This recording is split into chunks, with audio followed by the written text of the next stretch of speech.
Good morning, Saints. Hope you're doing well on this Thursday morning, Friday Eve, as some would call it.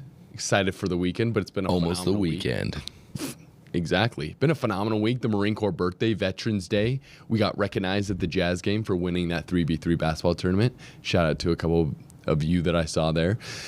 And the show that I prepared for you today pained my soul in many ways, and I know I've said that before, but sometimes just seeing things happening in the world pains my soul. But then bringing the gospel lens brings me joy and emboldens me to stand for truth. So I hope it does the same for you. Let me know if it doesn't in the comments. But on Tuesday night, the Mormons got a shout out. That's pretty cool, but not the one that I would hope that would happen. We'll talk about that. And then we're going to talk about the immense need that each of us have to be well educated on our beliefs, to be able to explain them in a coherent manner, in a faith-filled manner to those that ask questions. And in our featured story, it appears as though some new documents have come to light on the whole Jeffrey Epstein situation implicating Donald Trump. We're going to go over those and talk about it. But my name is Jackson Wayne, and welcome to Latter Daily Saints.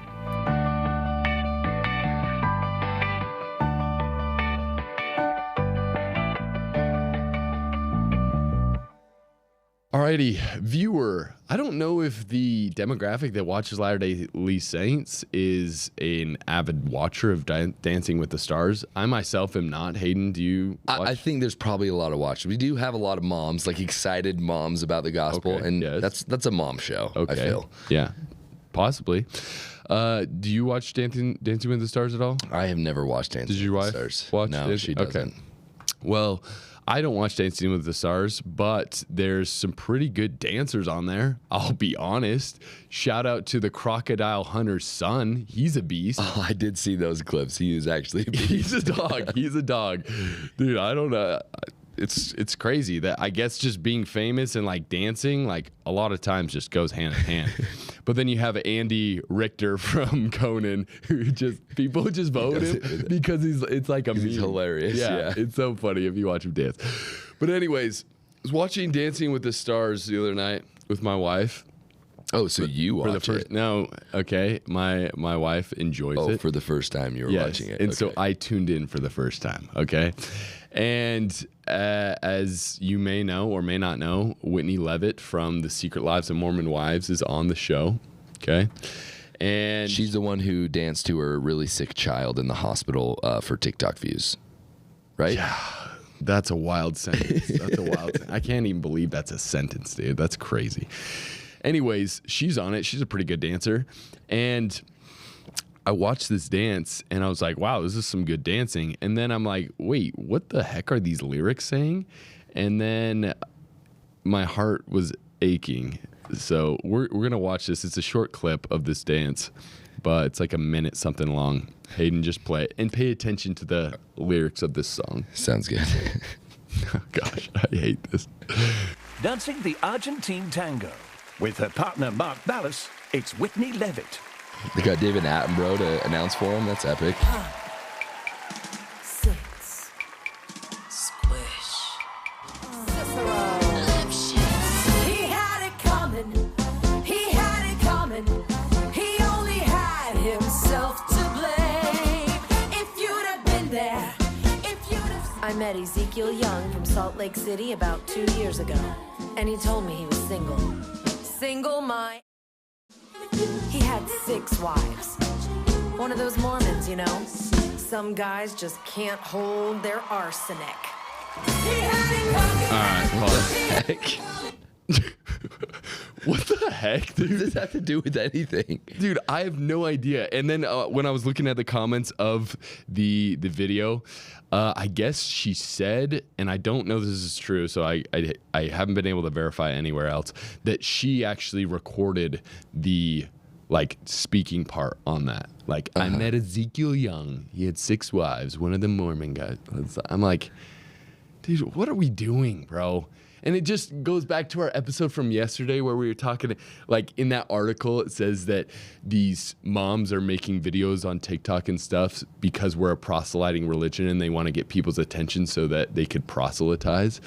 If you didn't watch our episode from yesterday, that's what an article said about the secret lives. They're proselytizing something, but it's not the Church of Jesus Christ of Latter-day Saints. No, and there's no way that like someone that actually like believes in the restored gospel is like, this will be a net positive on people's perception of the church, and then proceeds to make that. Oh man, I just like, I didn't think I would cringe harder than that video of her dancing next to her sick baby, but that was really close. It's just like the most random thing. It's like, why do we have to do that? And then after the announcer's like, I loved the Mormon part in there. She's like, yeah, it had to be in there. It had to be. I'm like, what are we doing? What are we doing here, bro?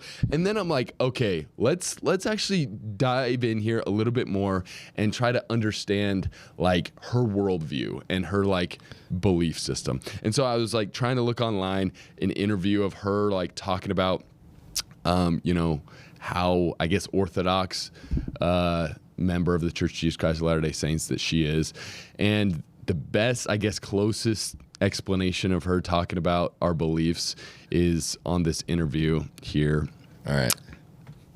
And yeah, this is her and her friend Jesse. Who's also on the show. Yes, right? who's also on the show. So we're just going to watch a little bit here just to kind of put in a frame like, okay, what's the mindset of these people? What's the mindset of these people?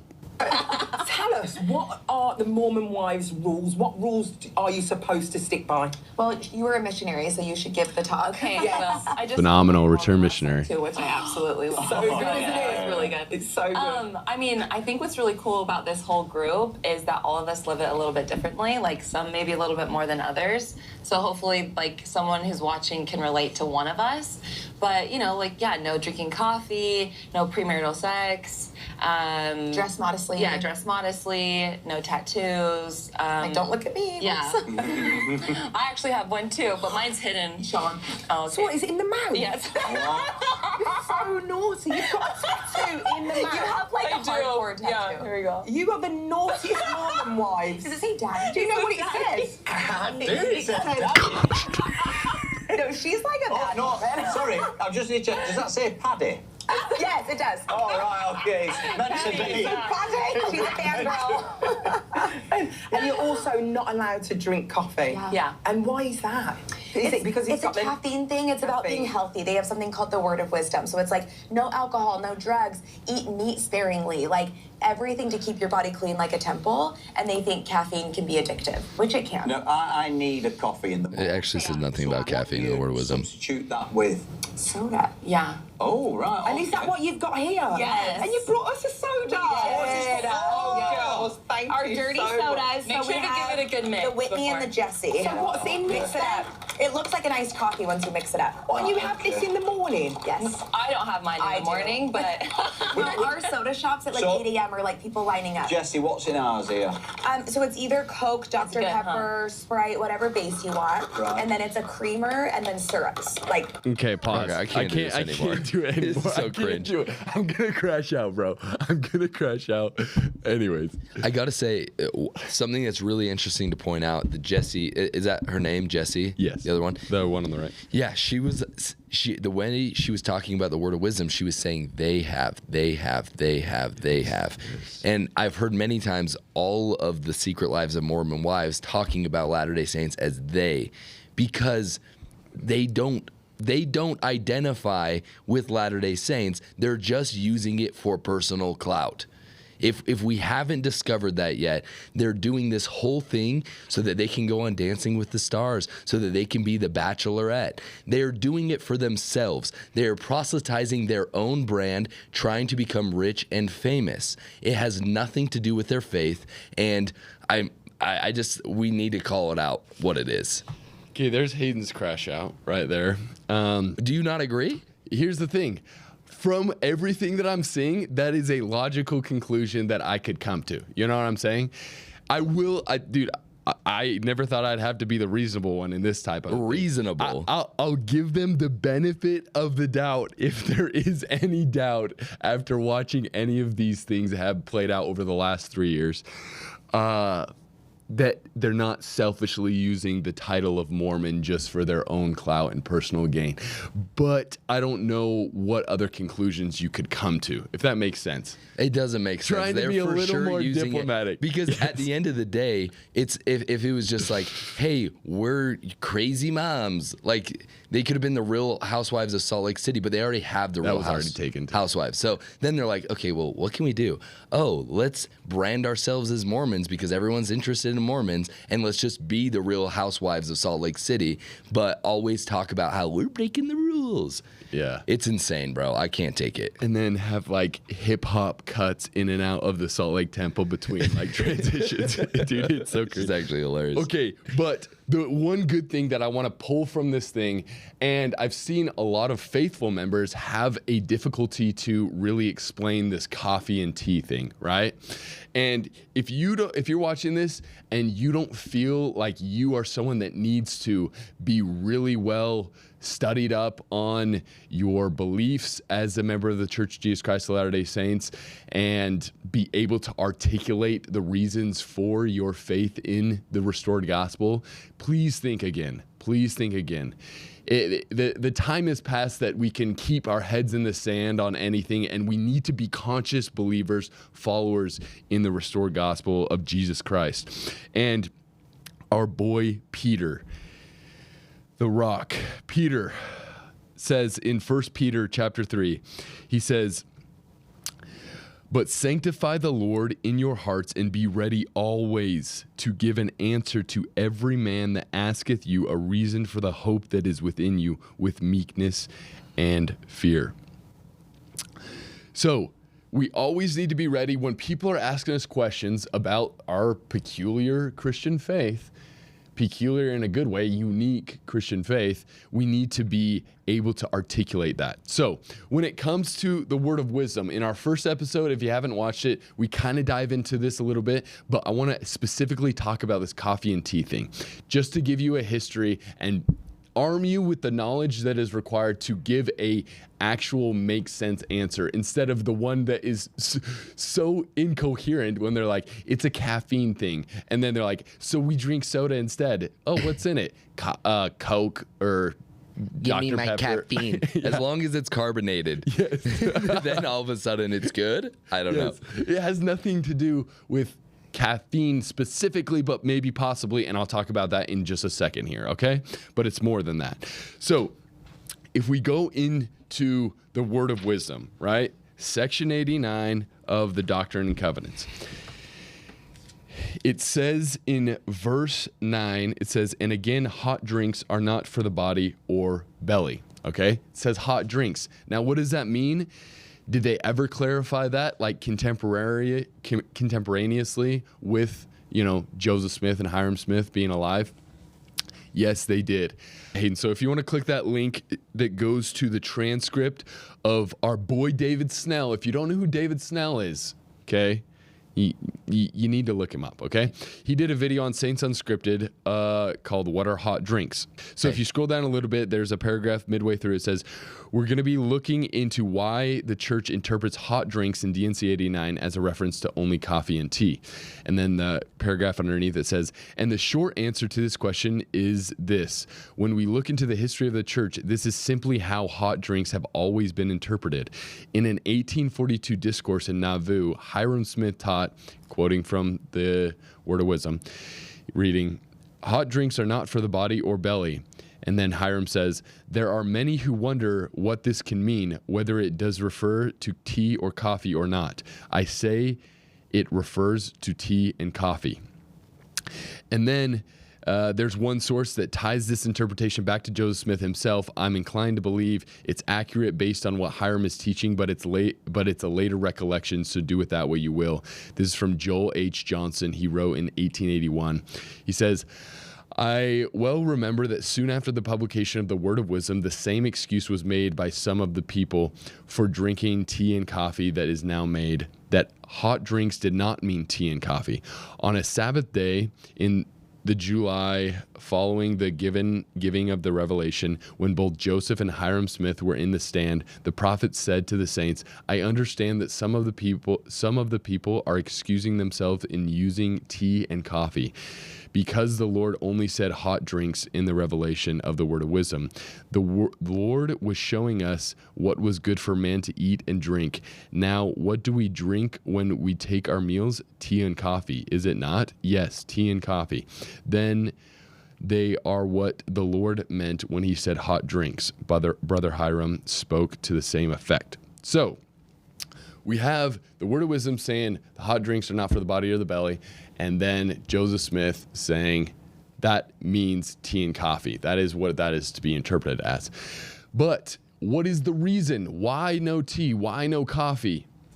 If we flip over to verse 4, it says, Behold, verily, thus saith the Lord unto you, in consequence of evils and designs which do and will exist in the hearts of conspiring men in the last days, I have warned you and forewarned you by giving unto you this word of wisdom by revelation. Okay. So he's not saying, because I don't want my saints drinking caffeine or anything like that. He's saying, because of the evil designs that will exist in hearts of conspiring men, I give you this word of wisdom. Now, we see that kind of come to fruition a ton with the tobacco industry and how that's evolved over time, where doctors were being paid to advocate for the use of tobacco and smoking and stuff like that. And then all of these companies that were pushing this false narrative that smoking is good for you, once the government cracked down and made it so they had to tell the people the truth. If you look into it, a lot of these same people that were involved in the tobacco industry then just moved into the food production industry and started promoting cereals and sugar and all this stuff so that we get addicted to food and they can still profit off of us consuming things that are bad for our bodies. Okay? And so with the coffee and tea thing, like, for me, it was manifest the reason for that and how the evil designs of men just want me to be addicted to this substance. When I was serving my mission in Portugal, seldom did I meet anyone that, and if you've been to Portugal, you know that if you're walking down a main street, the shops go basically coffee shop, bakery, haircut place, coffee shop, bakery, haircut place. Like, it just repeats. Hungary was like that too, except for they had what's called a Doheim Bowl, a smoke shop, because everybody smokes too. So yeah, there was a smoke shop in between there too. Interesting. And so rarely did we teach someone that when it came to the word of wisdom and we talked about coffee, they were like, oof. And I'm like, do you drink coffee regularly? And they're like, I drink like 5 espressos a day. Like, every time I walk past a coffee shop, I pay whatever, €1.50 or €2, and I get an espresso shot of coffee. And I'm like, well, let's talk about it. And they're like, I have been drinking coffee since I was like 10. Like, I don't think that I can function without it. And there was so many people that they had this chokehold around them that they needed this substance to function properly at that point, right? Because their body had become so dependent on it. And if you think about it, the word of wisdom, what is more evil than making you dependent on something to function, right? For profit, specifically. For them to benefit from your addiction. Exactly. They get an endless supply of money when you get hooked on these substances, and you say, you adopt the vernacular that you cannot function without X, Y, Z. It could be your dirty soda. It could be your Monster drink. It could be whatever. And so when I hear people talk about how there needs to be an update to the word of wisdom to specify energy drinks and all that stuff, I'm like, to me, I mean, when I read the word of wisdom in its context and think about the reason that it's being given, it already includes that for me. Yeah, and I will say this, and I think this episode's coming out on Sunday on the Stick of Joseph with Todd McLaughlin. Yeah. But understanding the spirit of the law, because the law can't include everything. It can't. And so it is our job to understand the spirit of the law. So as times change, as Satan figures out new ways to try to manipulate us, then we're able to take the spirit of the law of the word of wisdom and apply it. And so that's a really good episode. You guys are going to want to listen to that on Sunday. Exactly. And so the next time someone asks you why, and this happened to Hayden and I when we were talking with a really awesome Christian Marine friend of ours in Okinawa, he asked us, he's like, so like, tell me about this like no coffee or tea type thing. And immediately, because Hayden and I had these conversations, we said, well, and opened up DNC 89, and we're like, well, when it was given, it was super prophetic. And then we read these verses of, it's because of the evil designs of men that will be in the hearts of conspiring men in the last days. We then went through the tobacco industry and all those lies that unfolded, and then basically just talked about how the end purpose of following the word of wisdom is to shift our leaning and dependence for strength on God, to distract us less from being reliant on our Heavenly Father for peace, for focus, and all good things, instead of turning to, oh, I gotta go get my 42-ounce dirty soda every morning so that I can function. It's like... Mm-hmm. And who knows? In the millennium, we're probably going to be sitting at a table with Jesus drinking wine. You know what I mean? Like, who knows? The whole point is that Christ was drinking alcohol. He drank alcohol. This isn't an eternal law. The word of wisdom is very clear of what it is. It is specifically for the last days. So we can't get too dogmatic about it. Let's not go too far in trying to explain our theories. Let's try to look at the text and then use the text as much as possible to explain why we do this. Yeah.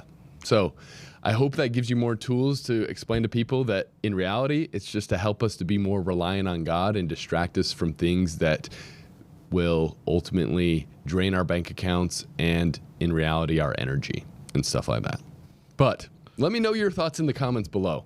Are we up in the night? Are we crazy?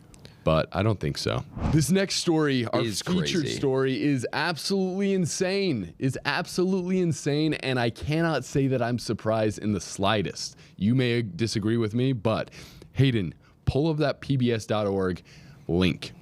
Okay. So I'll just read the headline and then we'll go into it. It says, read Jeffrey Epstein's newly released emails about Trump.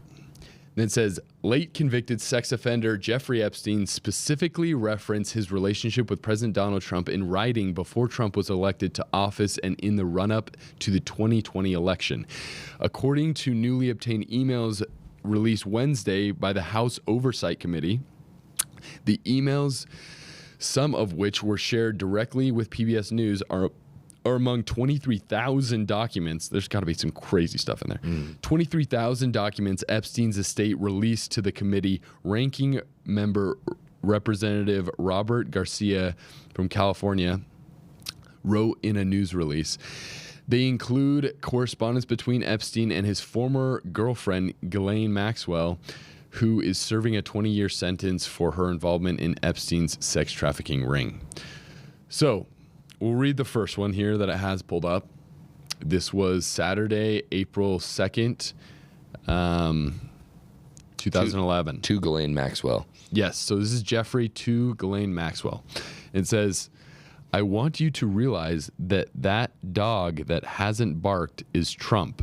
And then it has the victim, a victim's name redacted, but I guess a verified victim of Jeffrey Epstein, their name, and said, victim spent hours at my house with him. He has never once been mentioned. Police chief, etc. I'm 75% there. Now, this is kind of just breaking news. This was released just recently, and so I'm sure there's going to be some more things that come out about these. We're giving currently the benefit of the doubt that these are no crap, like 100% authentic. What would Donald Trump be doing for hours in Jeffrey Epstein's house with a verified with a verified victim of Jeffrey Epstein? Good question. Probably playing Scrabble or something. Definitely But- Words with Friends or something. Yeah, the next email here, you have one of the big claims that Donald Trump has made is that he kicked Jeffrey Epstein out of Mar-a-Lago, right? When people ask, like, what was your relationship? And they're like, I kicked him out because he was, like, trying to groom women. Well, no, if you look into the videos, he stole an employee from Donald Trump that was like a minor.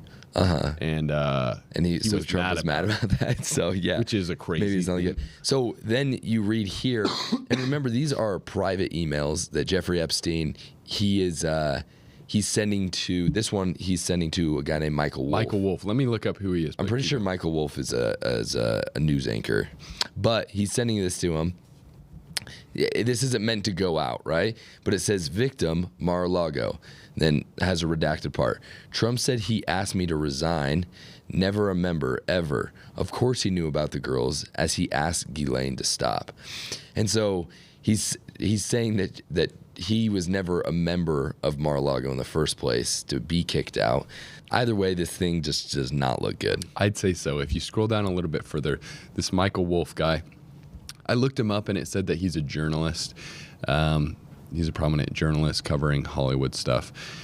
And you have this exchange between Jeffrey Epstein and Michael Wolff.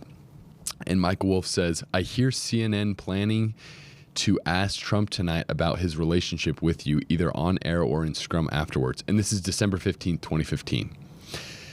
And then Jeffrey Epstein replies, if we were able to craft an answer for him, what do you think it should be? And then Michael Wolff says, I think you should let him hang himself. If he says he hasn't been on the plane or to the house, then that gives you a valuable PR and political currency. You can hang him in a way that potentially generates a positive benefit for you. Or if it really looks like he could win, you could save him generating a debt. Of course, it is possible that when asked, he'll say Jeffrey is a great guy and has gotten a raw deal and is a victim of political correctness, which is to be outlawed in a Trump regime. Dude, how That's crazy. Dude, this is literally, you were watching in real time just how the pride and greed of man functions. It just eats each other alive. The whole thing he's talking about how this is how you could get gain. This is how you could, blackmail him, get a debt, get some political currency. And it's just like, what a sick and depraved world, dude. What a sick and depraved just mentality of you're just constantly living on how you can gain power and influence over someone else or blackmail. Just absolutely wild. And it reminds me, there's too many scriptures that remind me of this. But in Alma 30, this one I just want to read real quick. That was the one I was thinking of. Dude, yes. So it's talking about Korihor and how he gets deceived by the devil because he knew that God existed, and then he was deceived by an angel of light. And then after Korihor, meets his fate of being cast out and trodden underfoot of men, it says in verse 60, it says, and thus we see the end of him who perverteth the ways of the Lord. And thus we see that the devil will not support his children at the last day, but doth speedily drag them down to hell.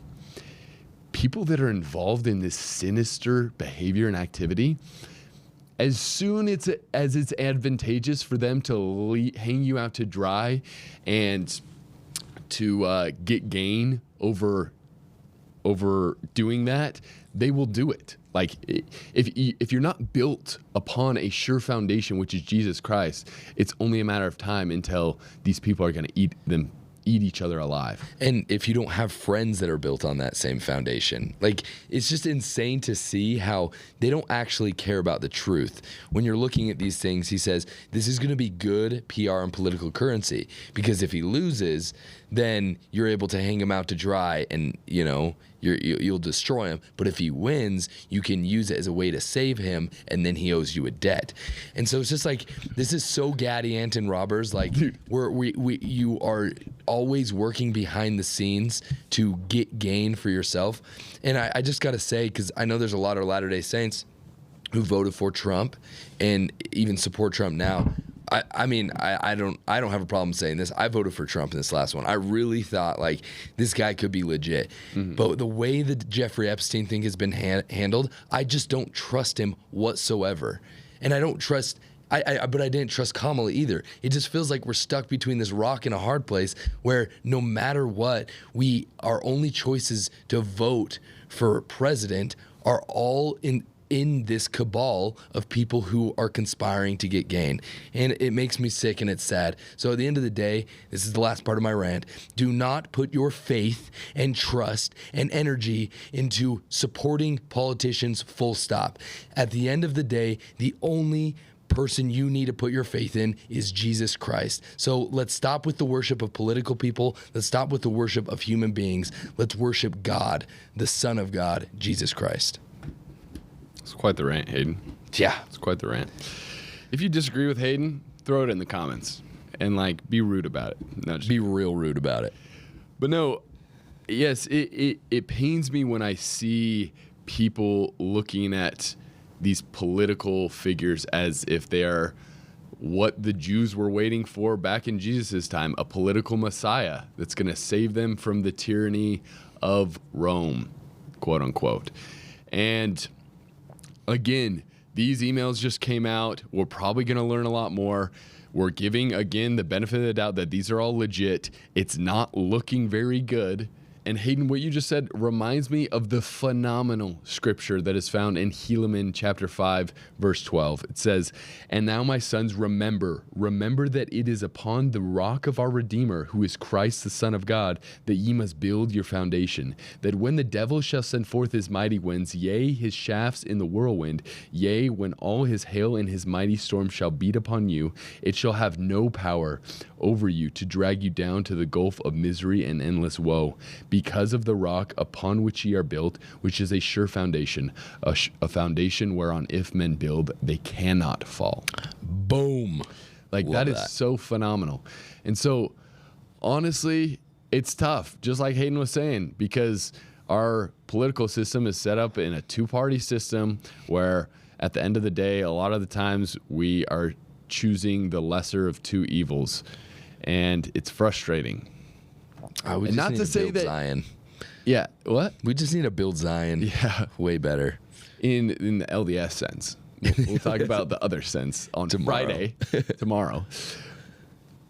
Teaser tomorrow. We're talking about my experience over in Israel, and not to say that there hasn't been good things that Donald Trump has done. Like, yeah, there's been some good things, but ultimately we're seeing that to put our full faith in a man, a political messiah, it's just, I think at the end of the day, there's going to come a time that we find out, oh, shoot, yeah, this dude's involved in some pretty heinous stuff as well. But I think we've already found that out. I think that because of our political situation, we have just put blinders on. Like Donald Trump, if you were hiring a person that said and done the sort of things that he had done in his life, and you were looking to hire someone in your business, you would take pause because you'd be like, man, I don't really want a guy that is like that. But because of the situation we're in, we're just like, well, at least he'll hopefully push my conservative values. And it's just unfortunate, man. Yeah, and not to say that Donald Trump in some form or fashion hasn't repented of these alleged things that he may or may not have done. Okay, he might have, but what we're seeing is he kind of runs on the campaign of saying that he's going to release all the Epstein files to the public, and then when he gets in, he's like, no, it's a hoax, and he's like, if I'm in it, it's because it's a Democrat hoax and all this stuff. And it's like, what, dude? And so then we see him undertaking to cover his sins, like it says in DNC 121. And obviously it's just not a good thing to do. So let us know what you think in the comments. I'm sure by the time you're watching this, more information has come out because this is kind of like breaking news right now when we're recording this. But all I'm saying is, have faith and rely on the Savior Jesus Christ, which is a foundation whereon if men build, they cannot fall. They cannot fall. They will not fall. All right, to end the show, we're going to get fired up one last time, okay? This is just like going to be one of those shows where we do multiple rants. Yes. But anyways, with everything, I'm so curious to hear your guys' reactions to these things. Hayden, click on that little YouTube short. I saw this and I'm like, oh, dude, if this is not wresting the scriptures like it says in Jacob chapter 2, wrest, W-R-E-S-T, which basically means to read the scriptures and interpret them in a way that twist them to justify your evil actions. And if this is not a perfect example of that, I don't know what it is.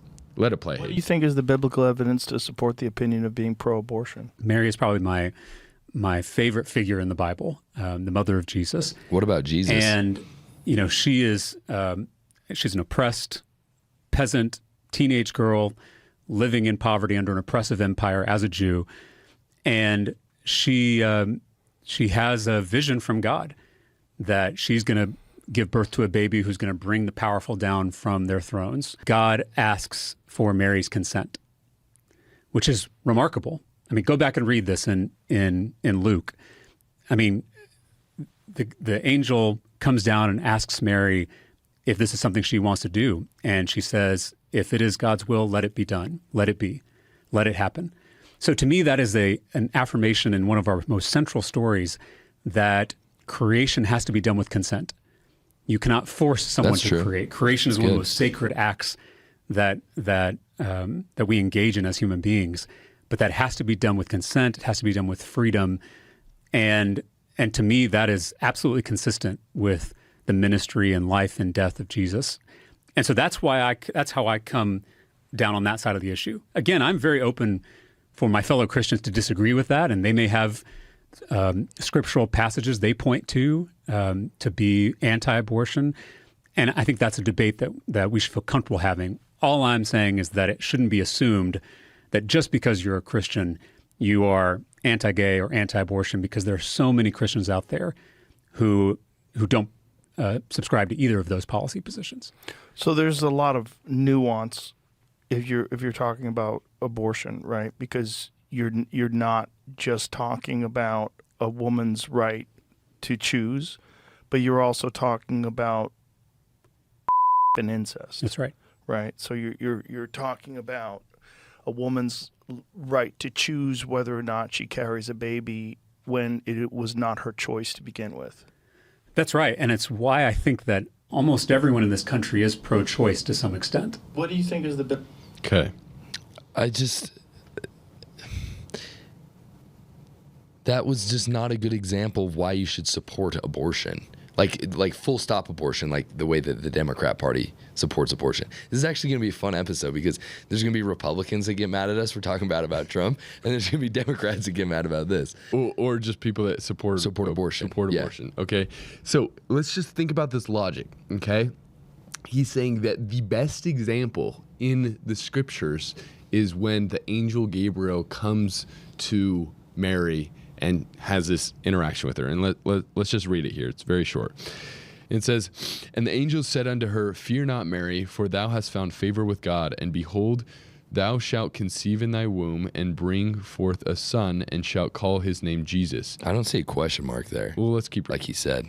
"He shall be great and shall be called the Son of the Highest, and the Lord God shall give unto him the throne of his father David, and he shall reign over the house of Jacob forever, and of this kingdom there shall be no end." And then said Mary unto the angel, How shall this be, seeing I know not a man? And the angel answered and said unto her, The Holy Ghost shall come upon thee, and the power of the highest shall overshadow thee. Therefore also that holy thing which shall be born of thee shall be called the Son of God. And behold, said, For with God nothing shall be impossible. And Mary said, Behold, the handmaid of the Lord, be it unto me according to thy word. And the angel departed from her. Okay, so obviously he twists that in a weird way, but acting like the angel's like, hey, can we put Jesus in you? Yeah. And then she's like, yeah. She affirms that she's on board, But this isn't saying that this is an argument for non-consensual relationships, obviously. Yes. But the point is he is adding something in there that does not exist. Yes. And he's starting off at the wrong point. He's starting off at the point that a woman gets pregnant, that it's against her consent, against her will to have a child. Let's back up a little bit. How does a pregnancy happen? Again, we can talk about the exceptions, right? The rape and incest and stuff like that. Which in the church, they recognize those exceptions for non-consensual sexual relationships and children. But they also, if you go back to this, last general conference where they talk, no, is the one before, where they talk specifically about abortion, that even in those instances, it should be approached with extreme care and counsel with the Lord, because it's a pretty big decision, okay? It's not a black and white thing. Yes. So putting those right here, we'll talk a little bit more about those in just a second. But just the abortions because someone doesn't want to have a baby, right? Because of whatever XYZ reason, it's not in the camp of, rape or incest. They were having unprotected sex and they got pregnant, okay? And they willingly chose to do that, okay? We have to start taking accountability for our actions and treating the act of procreation as the sacred thing that it is. Co-creating with God, participating in creation with God. And it's just so silly to me when people jump ahead and start from when the woman is pregnant. It's like, you're taking away her agency. It's like, no, this is just a natural, literally quite the most natural consequence of this action doing this. And of having sex. Of having sex, yes. Of having unprotected sex, okay? And it's so twisting the scriptures to act like that is an example of where the Bible condones a pro-abortion position is just absolutely wild to me. Insane. Yes. I have this clip, unless you got a verse, I have this clip that I think is the most base thing on abortion I've ever seen from a scriptural point of view. Okay, let's see it. Let's hit it. Satan would kill God if he could, but he can't. So he kills babies because he knows it wounds the heart of the Father. Absolutely. Causes chaos on the earth. You see, abortion is actually the sacrament of Satan. Because abortion says, you must die so I can live. But Christ says, no, I must die so you can live. And chooses to enter human history in a uterus of all locations to redeem mankind from their sins. This is why Peter Kraft, the Catholic philosopher, who's still alive today, spoke more prophetically on the issue of abortion than any Protestant I've ever heard. And he said, don't you know, church, abortion is the demonic parody of the Eucharist. That's why it uses the same holy words. This is my body, but with the opposite blasphemous meaning. Do you think it's a coincidence that the central phrase of the entire abortion industrial complex and the culture of death today are the same words of our Savior at the First Communion, this is my body? And because Planned Parenthood is not only the largest abortion provider in the world, they're the largest provider of transgender drugs. They call both of those mutilations healthcare. Did you know this? What do they call transgender surgeries? Gender affirming. What do they call abortion? Reproductive. Right. They call them both healthcare. And so if they can't get the babies in the womb, they'll get them outside the womb. They defend both practices using bodily autonomy arguments. This is my body. Yep. If I want to kill what's inside of my body, who cares? Because the serpent told me in Genesis 3, ye shall be as God. Abortion is the sacrament. Carl, I just prepped the show that's just going to enrage me for the rest of the day. To me, I think the most powerful part of that clip was when he says, it's like the switched up of the atonement. This baby must die so I can live.